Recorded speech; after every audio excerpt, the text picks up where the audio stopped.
Olá você, cá pra nós mais uma vez aqui no ar, sem a presença de Fernanda Queiroga. Não, Fernanda Albuquerque. A Queiroga tá em São Paulo, viu?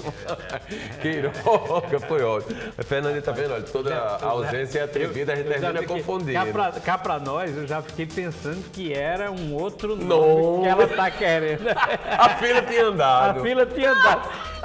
Eu já, meu ouvido, vou já perguntar a Gerardo. Que história é essa, né? Que história é essa? Então, mas é nesse clima, cá pra nós está sempre em cena, querendo trazer para vocês divertimento, entretenimento, conversando coisa séria, mas também trazendo aquilo que faz você se sentir melhor, mais leve. É esse o nosso propósito. E a gente estava aqui conversando nos bastidores antes de começar a gravação, porque é uma gravação hoje, a gente não está ao vivo, né?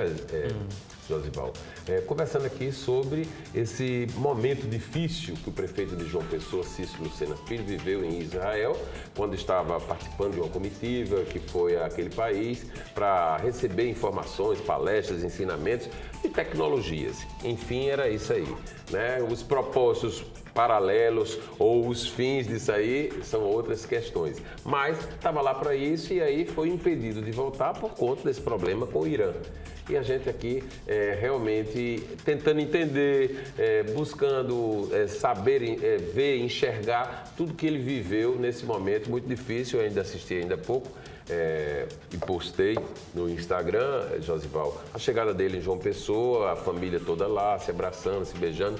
E um momento assim completamente atípico na vida de um brasileiro, porque é um brasileiro nordestino que vive no Brasil e que não está lá, né? Para viver esse momento de guerra tão comum, tão do dia a dia deles, não nosso. Pois é, a semana tá aí, foi marcada por isso, né? A semana toda foi marcada por isso, essa semana, por esse episódio que vivido pelo prefeito Cícero Lucena. Ele fez narrativas durante algum tempo, mas para as pessoas entenderem, é de fato uma situação de risco extremo. E para o Oriente Médio, não é nem para o Oriente Médio não, desculpa. Para o mundo, né? E para o mundo já é de risco, mas naquela área de Israel, com Hamas ali, com outro ali, e tinha o Hezbollah, que está praticamente destruído, mas ainda tem o Hezbollah ali, um parte da Jordânia, tinha a Síria do outro lado aqui, tinha o Líbano. Quer dizer, é uma situação, é uma área de extremo risco. E o risco, eu vou dizer, quintuplica quando bota o Irã aqui, porque o Irã é inimigo visceral de Israel e tem um poderio militar extremamente forte também, ou aparentemente tinha extremamente forte, porque está se vendo agora que ficou vulnerável, porque o planejamento, Israel não pensa em outra coisa, não é? A não ser, dizem se defender, mas também atacar, se defender atacando. Porque se defende atacando, né? Não é só... E aí Israel tinha minado aqui o Hezbollah, praticamente destruído o Hezbollah, tinha aqui a Síria, tá certo? E isso aqui tirava o anteparo, a defesa um pouco do Irã. E conseguiu, então, penetrar aqui no Irã com sua inteligência e tal. E atirou. Mas, veja bem, na hora que fez esse ataque, aquilo ali virou realmente uma situação de desespero. Total. Foi isso, na verdade, que Cícero viveu lá. Não só Cícero, mas todo mundo que estava lá viveu isso. Desespero. Olha, viver isso, quando a gente só enxerga isso pela televisão, né? Ali na televisão a gente vê as bombas, mas não dimensiona esse terror. E a pessoa, de repente, sair daqui, eu queria entender o sentimento dele lá. Entender não, eu queria perceber esse... Desce, vai lá para baixo, né? Vai lá para o bunker, né? Para se proteger. E aí, que sentimento bateu no coração desse homem? Aí é de desespero dizer assim, total. onde é que eu tô? Para que eu vim para cá? Pode ter certeza que é de desespero total. Veja bem, tem uma história lá, né? Só para a gente ir fazendo detalhe. Tem uma história lá em Israel, que Israel tem o Domus de Ferro, né? Que é o que faz a defesa antiaérea, tá certo? Talvez mais eficiente do mundo. O habitante de Israel, o morador de Israel, ele fica mais ou menos seguro quando Israel se confronta com Hamas ali, porque esse serviço de proteção aérea, tá certo, é muito eficiente. Então, o morador de Israel fica imaginando que está que o Estado protege, porque está a defesa. Só que nesse caso com o Irã, o que é que acabou acontecendo? Logo nos primeiros dias, o Irã conseguiu furar um pouco esse bloqueio com mísseis mais potentes. Sim. Claro que eles defendiam 90%, mas começou a cair míssil em área residencial, em área urbana. E aí bateu um desespero quem estava lá, está certo, a qualquer momento, porque são mísseis extremamente Até potentes. porque essas pessoas que saem daqui ou de qualquer outra parte do mundo e vão para Israel têm a garantia que, olha, nessa área não tem problema nenhum, é tudo muito protegido, não sei o que. Eu disse a não você, tem. quando é Jerusalém, quando você está em Jerusalém, e quando o conflito é ali entre Israel e Palestina... É uma situação. Mesmo que seja o Hamas, mesmo que seja terrorista, isso é uma situação dentro de Jerusalém, porque Jerusalém, a cidade histórica de Jerusalém, é reivindicada Pelos dois lados. pelos dois lados. Então, inclusive hoje é dividida. Tem uma parte que é ocupada por palestinos, tem uma Isso. parte que é ocupada por israelitas. Tá? Então, ali eles protegem, porque é a cidade histórica, a cidade sagrada, a cidade de Jerusalém, eles protegem. Quem está ali, mesmo assim, não está totalmente seguro, porque já aconteceu ou aconteceram de atentados individuais, ou seja, as pessoas, individualmente entrar um extremista e Isso. ali dentro, então, usar Aí faz uma loucura, uma bomba e tal.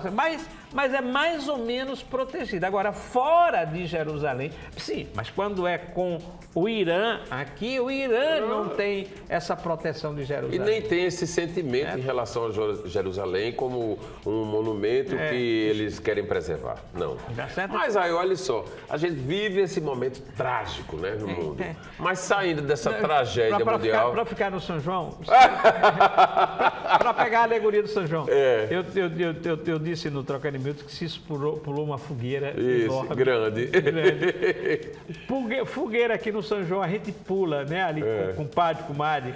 Pode fazer um pedido. Com as bombas, traque, bomba. Não, mas tem uma bomba treme-chão. Às vezes tem uma bombinha maior, só que lá não é tremilão o chão, não. Lá é fura-chão, arromba-chão. Fura-chão, acaba-chão. Já que ele pulou a fogueira, Cícero treta de não se meter mais em buraco. Em Vai beco brincar estreito. o São João com muito alívio. Em beco né? estreito dessa natureza, não. E aí, saindo dessa tragédia, como eu estava falando, e chegando a Paraíba, que vive um momento especial de festas, né? Porque nós vamos ter aí o maior feriadão do mundo, né? Estamos vivendo já. Quinta, sexta, sábado, domingo, segunda, terça. Estamos vivendo. E eu já escutei hoje gente que vai dizer, não, já que vai na terça, aí passar quarta, quinta e sexta, vamos embora emendar para poder passar 2 semanas aí sem fazer nada. Estamos vivendo isso. Quinta, sexta, aí sábado e domingo, nada, né? É. Segunda, E terça. Estamos vivendo isso aí. O que é que eu vou dizer? Eu sou a favor de um tempo de trabalho menor do que a semana que nós temos hoje. Eu sou a favor daquela semana, certo, de 4 dias, de 5 dias. Eu sou a favor de uma jornada de trabalho reduzida. Eu não sou, não. Eu acho que tem que trabalhar mais mesmo, porque a gente tem muita coisa para A gente tem que ter maior produtividade, Isso. certo? Não significa que a gente tem que estar mais tempo no trabalho. Mas é uma coisa que uma coisa puxa a outra, né? Para ter produtividade, a gente precisa estar muito pronto para poder render. É porque as experiências no mundo inteiro, elas são diferentes, as experiências que nós temos no mundo inteiro. Por exemplo, o Brasil tem uma produtividade ruim. Mesmo trabalhando muito, nossa produtividade é muito baixa. Sim. Por que a produtividade do Brasil é muito baixa? Aí capacitação, aí é treinamento, aí é organização do trabalho, aí é equipamentos, tal, tá certo? Então, os outros países, muito de coisa, os outros países têm uma capacidade de produtividade muito maior do que o do Brasil. Aí isso é ruim. O brasileiro termina ficando mais tempo no trabalho pela baixa produtividade. Se tivesse uma produtividade maior, seria maior. E as experiências têm mostrado que tem vários países que estão... Tem uma parte, nos Estados Unidos já foi testado, Espanha foi testada, né? Tem vários países que estão testando. A jornada de trabalho menor está dando maior produtividade. Sim. Está dando maior produtividade. Por quê? Porque a pessoa está produzindo mais satisfeita, mais alegre. No Brasil tem uma experiência interessante. A maior produtividade apurada já foram de empresas, por exemplo, que elas encerram a jornada de trabalho na sexta-feira mais cedo e elas fazem geralmente um happy hour, uma festinha para os trabalhadores. Então, quanto mais o trabalhador se sente mais alegre, acolhido, mais ele é produtivo. Então tem essa discussão. É uma discussão muito assim, acalorada, termina ficando porque tem muitas coisas erradas, né? Por exemplo, num país em que se tributa cada vez mais, né? Que estímulo, que fôlego um empresário pode ter para investir, ainda que não seja forçado, mas poderia ser forçado, né? A investir mais nessa estruturação do seu negócio. Né? Trabalhar melhor. Hoje eu saí de casa com uma missão. A defensora pública geral, Madalena Brantes, disse assim: Gerardo, a gente precisa fazer um trabalho e tal. Aí querendo falar do atendimento, né? O núcleo de Cabedelo. E aí eu comecei a pensar, o que é que eu posso fazer para dar esse estímulo? Eu vou ter que ir como servidor público e buscar com a mãozinha apoio na iniciativa privada, gratuito, porque falta dinheiro dentro da estrutura pública. O orçamento da Defensoria já foi demais debatido aí, melhorou, mas falta tanto que não dá ainda para ter essa estruturação pronta. E buscar gente para fazer um trabalho junto aos servidores de uma instituição que é pública, para poder estimular o trabalho. Porque você sabe como é, o que reina, você foi secretário de município aqui, sabe exatamente como é que reina, qual é o sentimento de um servidor público, seja no município, federal ou estadual.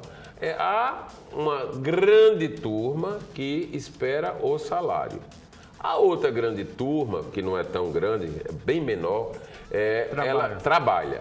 E a outra está com um pequenininho aí, está com um gás todo, porque chegou agora, porque está cheio de sonhos e tal. E esses daí ficam lá batendo nas cabeças, porque a grande maioria não quer, né? Não vai procurar o que fazer. Na verdade, hoje, nem 50% dentro das repartições públicas são de pessoas que trabalham. Que dão diariamente o 100. Isso é verdade, isso é um problema. É um problema seríssimo. Aí na iniciativa privada, eu vejo um empresário que é sempre muito punido. Mas ganha muito. Porque é diferença. Porque não sei o quê. Tá tudo certo. A gente precisa trabalhar isso aí também. Mas é daí que sai, né, o volume maior de empregos e imposto. Você veja o caso do IOF, sem entrar muito no mérito político, mas mais um encargo, é sempre mais. E a gente não vê retorno que dê substância mesmo ao empresariado. Só para não perder a oportunidade, você sabe que pegou está pegando, ainda vi hoje, várias correntes, várias histórias todas. Nosso deputado Hugo Mota, sim, claro, ele está transmitindo o anseio dos empresários e de parte dos deputados, dizendo mais imposto, não, mais despesa não, a gente não aguenta mais despesa. Aí ele protocolou um projeto, tá certo, que incorporava, tá certo, botava o deputado, o senador, o político aposentado, tá certo, ele incorpora, ele pode receber a partir de agora o salário do parlamentar, sim, e mais a aposentadoria, mesmo que seja a aposentadoria parlamentar, ou seja, toda e qualquer aposentadoria.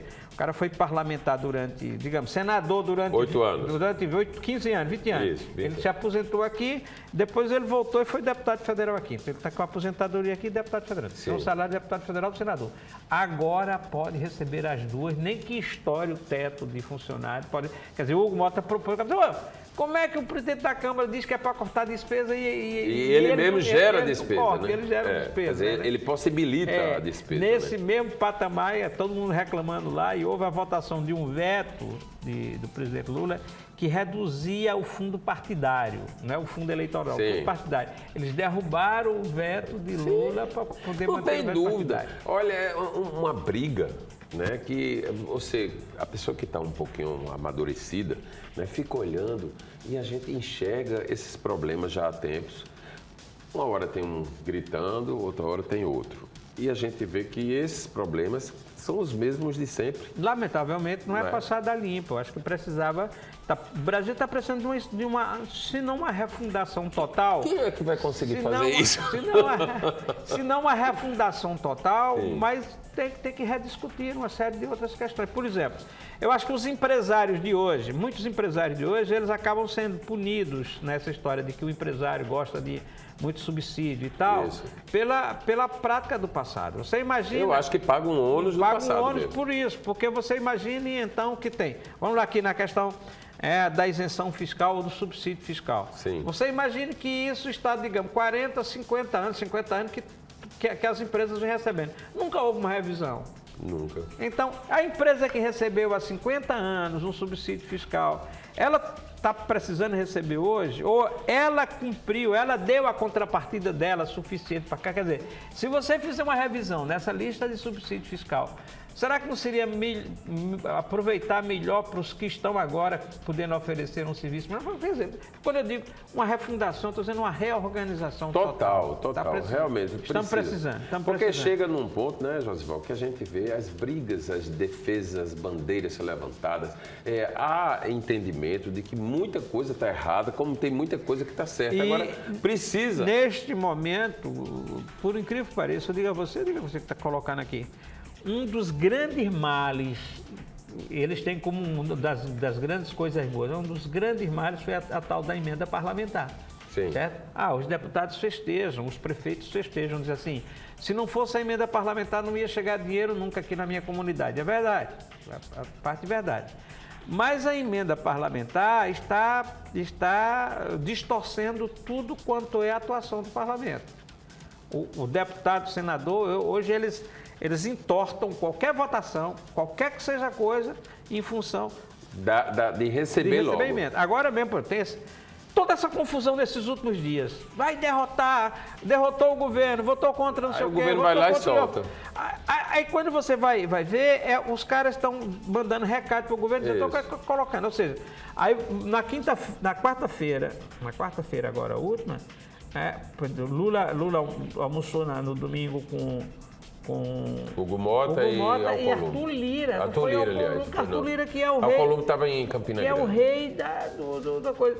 Aí se reuniu, 2 votações negativas e tal. Lula liberou, na última quarta-feira agora, R$500 bilhão em emendas, meu amigo. Não é brincadeira, não. Era o que eles queriam. R$500 bilhão em emendas. Aí acalma, né? Aí acalma até a outra marola. Eu estou com a ligeira impressão que Lula botou a história do IOF aqui como bode na sala. Sim. E eles foram lá mordendo como piranha as corras todas, porque Lula quer o outro, a medida provisória, que está lá, está entendendo outra coisa. Aí eles derrotam isso aqui, que é recado, enquanto Lula libera o dinheiro para aprovar o outro. Isso. E aí sai tudo por aí. E aí tem uma briga que eu fiquei sabendo, que eles estão votando tudo isso, porque eles querem que todas as emendas de 2026 sejam liberadas antes da eleição, antes da campanha. Aí, a gente nem viveu 2025, já está olhando para lá. Querem botar na lei, e querem botar na lei de diretrizes sanitárias o dia exato da liberação das emendas, para poder se garantir. Para não precisar negociar com Lula. Isso. Lula não ter poder de negociação no ano eleitoral. Está lá na lei, aí tem que cumprir. Perdeu o poder de negociação. Essa confusão toda é Brasil. É Brasil, mas é difícil, viu? Vamos sair da esfera federal, que a gente foi para o mundo, agora vai para o federal e agora vai para o municipal. Esse final de semana, cheio de festa, você vai para onde? Vai ficar em João Pessoa? Não, eu estou indo ao interior, só que em função de um problema de saúde da família, não é nosso, né? Da minha sogra, e aí ela está sob cuidados, ficou vários dias internada na UTI, está muito sob cuidados, mas nós vamos sair, eu vou para Matureia. Um lugar que faz frio lá, né? Faz frio, no Pico do Jabre, no sopé do Pico do Jabre e tal. ter uma pousada e vou ficar tranquilo. Claro, vai ter fogueirinha, vai ter São João, mas tudo dentro do estilo. Sem precisar de grandes festas, tá certo? Nós escolhemos Maturé também, porque... Esse é o São João Raiz. Se precisar de hospital, tem um hospital de Patos pertinho. pertinho, tá certo? A 30 minutos que você pode colocar. Mas assim, é uma... Eu já fiz isso outras vezes. É uma opção muito legal. Eu tenho vontade de conhecer Maturé. Teve um ano aqui recente que nós alugamos uma chácara numa localidade chamada Buenos Aires, aqui em Pernambuco, tá certo? Na região da mata de Pernambuco, que realmente muito frio, muito friozinho, assim. Aí, uma chácara inteira, tinha uma piscina, mas ninguém queria entrar na piscina. Tava frio pra caramba. Mas assim, vem por outra, a gente escolhe, porque tem um mês todinho. Você vai 2, 3 grandes festas, tá certo? Você 2, 3 grandes festas ou mais, você já viu Campina Grande, Bananeira, tá certo? Então, vamos passar um final de semana. Mas é muito bom. Eu vou para Bananeiras, ó. Eu vou para Campina porque fiz essa opção de ir para Campina este ano. Ano passado eu estive em Bananeiras, aqui a trabalho pela TV Tambaú. Não fui para Campina, que meu coração pedia para ir para lá e eu senti falta. É inacreditável, não imaginei que isso pudesse acontecer, porque eu sou uma pessoa de João Pessoa, nascido em Miramar, todas as minhas raízes são na capital, ou seja, na praia. Mas o São João de Campina Grande, especificamente, me faz falta. E faz falta, eu vou dizer por quê, para poder não haver outros entendimentos que não seja o fato de que em Campina, qualquer hora do dia, eu encontro o que fazer e bem dentro do espírito de São João. Então, existem opções de lazer dentro da cidade, existe estruturação da cidade para acolher hotel, restaurantes, porque as cidades menores que têm um grande fluxo, elas sofrem com esse problema, os hotéis ficam lotados, não existe restaurante, então tem que se ir para a casa de alguém. Essa é a estruturação que não existe em pequenas cidades. Eu acho que Campina Grande é bacana. Campina Grande realmente tem ocupação. Não é só o Parque do Povo. Não é só o Parque do Povo, claro. Tem mais 5 ou 6 alternativas fantásticas. Qualquer dia que você chega de forró em Campina Grande, não são pequenas. O Sítio São João, por exemplo, não é pequeno. É imenso. Assim como o Campestre. O Campestre, eu fui sábado passado para o Campestre. Assim como as outras alternativas, lá tem muita alternativa em Campina. E o mais curioso é que a gente chega em Campina, em qualquer desses ambientes que você falou aí, outros mais, chega e está lotado.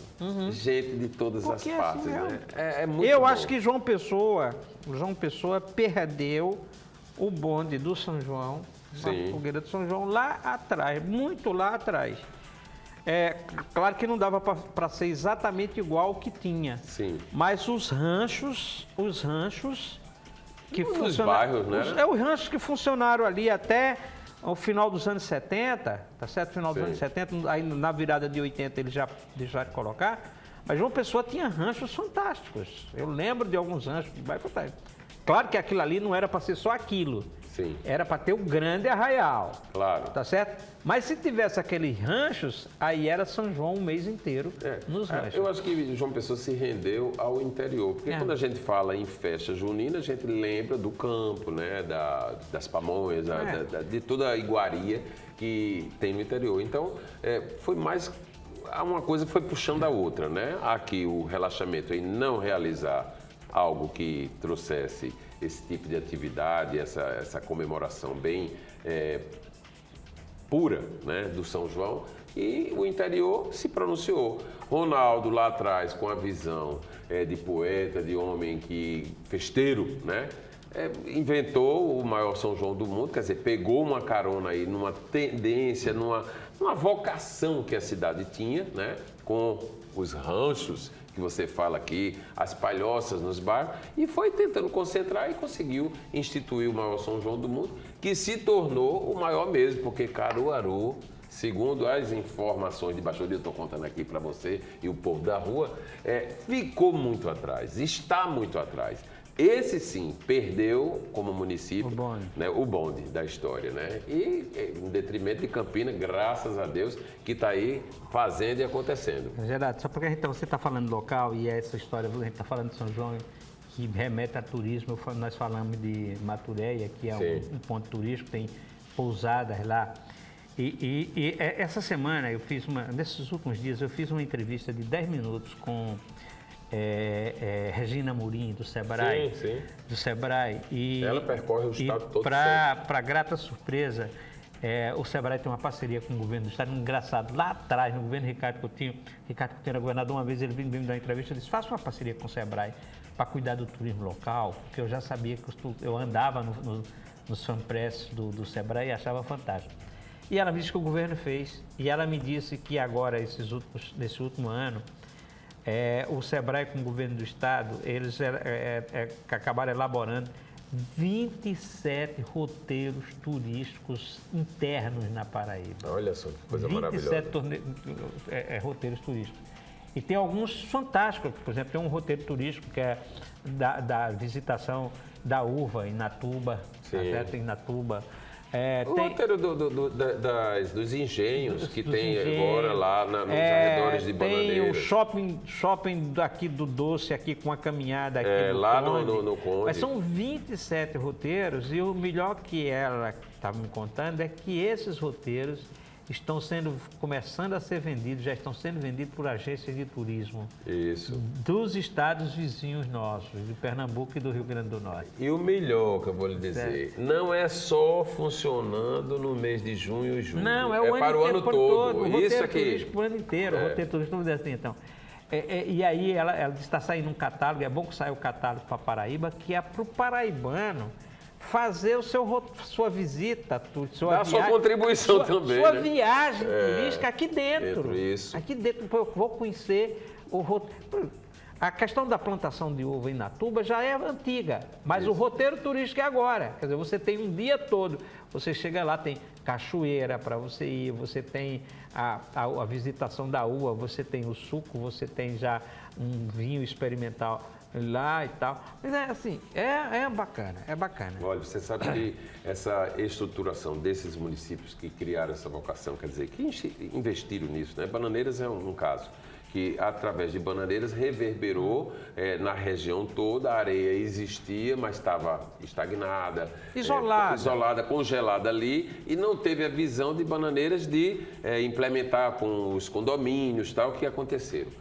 Aí, hoje, o que a gente enxerga é que esses municípios dos circunvizinhos, né, e chegando até, engraçado que Araruna, né, a Forte Araruna, né, de José Maranhão, Rogério Fialho olha para mim e diz assim: por que você não faz uma iniciativa lá em Araruna? Eu disse: o que é que eu vou fazer em Araruna, Rogério? Aí eles: o Araruna é muito bonito. Realmente, é uma cidade linda, arrumadinha, organizada, com um clima agradável, mas precisa se criar um roteiro e um atrativo turístico que justifique o passeio dessas pessoas, né? Eu sei que em Araruna, por exemplo, existe a faculdade, existe toda uma estrutura da cidade, se faz uma festinha, mas tem que ter um diferencial. E esse diferencial, voltando para Bananeiras, que foi lá atrás que a prefeita Marta Ramalho quis criar, ela chegou um dia e disse assim: invente uma coisa para Bananeiras. Tem o que inventar para Bananeiras. Ele tinha um São João que era maravilhoso, inclusive. Era no centro da praça, né? Foi vários anos. É uma coisa bem familiar. Mudou completamente. Perdeu essa coisa. Perdeu o charme. Acho até que perdeu o charme. Está no tempo de ainda voltar. Viu? Perdeu o charme. Está no tempo de voltar. Perdeu o charme. Porque fazer igual que o outro, querendo competir, não está valendo não. Era lindo aquilo ali. Era ótimo. Você chegava lá, pegava a sua mesa, as suas cadeiras e botava na praça. Você era quem fazia, ela disponibilizava. Não era de pouca gente, não. Não, era de muita. Tinha um palquinho, estava lá o grupo musical tocando São João, né? Fazendo forró. E todo mundo adorava, com as barraquinhas vendendo comidinha e tal. Era delicioso. Por falar nessa história de roteiro turístico, eu quero fazer esse registro aqui. Eu conheci a vinícola de Sousa, o Chateau HS, né? Chateau HS, que se propõe a ser uma vinícola com vinho de alta qualidade, a primeira da Paraíba, tá certo? A primeira da Paraíba. Eu fui lá num festival de vinho, e tinha no festival de vinho Eu imagino ali umas 400, 500 pessoas. Eu vou querer falar sobre isso em outro Cá Pra Nós, sobre vinho. A gente vai trazer umas garrafas de vinho que é produzido aqui. E só para registrar e dar o fechamento, aqui hoje, no último final de semana, o conselheiro presidente do Tribunal de Contas, Fábio Nogueira, a família dele fez o lançamento de uma cachaça, de um gin, que é produzido em Campina Grande, ali na estrada para a Lagoa Seca, que é outro produto genuinamente paraibano. E eu vou junto com você e Fernanda aqui, claro. Ninguém vai beber nada, a gente só vai mostrar, viu? E você vai assistir e vai receber essa boa dica. Por enquanto, a gente vai aguardar, desejando a vocês um São João e um São Pedro maravilhoso. Quem não conhecer o São João da Paraíba e estiver assistindo a gente, que venha a Paraíba. Vai até, em casa de Campina Grande, vai até julho. E para você, em Maturé, muito frio, muito café, muita bebida, muita comida e descanso, né? E tal. Vai, vinhozinho, queijinho lá da região, vai. O Cá Pra Nós de hoje está sendo encerrado com a ausência de Fernanda, que não é Queiroga, é Albuquerque. Até lá!